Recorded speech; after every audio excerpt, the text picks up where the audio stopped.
In this video, I'm going to show you how you can create a new character in GTA 5 Online. So what you need to do is once you're in an online server, go ahead and click on the Start menu or Escape on your computer. That will load up this Start menu, and from here you can go to the Online tab, then scroll down until you get to Swap Character. You can go ahead and click A on that or OK. Then that will take you into the jail, essentially, where you can manage and create new characters. You can create 2 characters by default or 5 if you are a high level. So as you can see, here is my default character. Then to the right, we've got the option to edit and add a new character. We can click A on this to edit this character.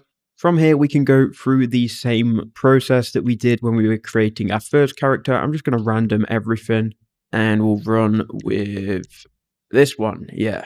So I'm going to click save and continue. We'll enter in a name. I'll call it Carl.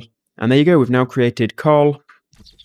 And that is our second character. So that is how you can do it. I hope that quick video helped you out.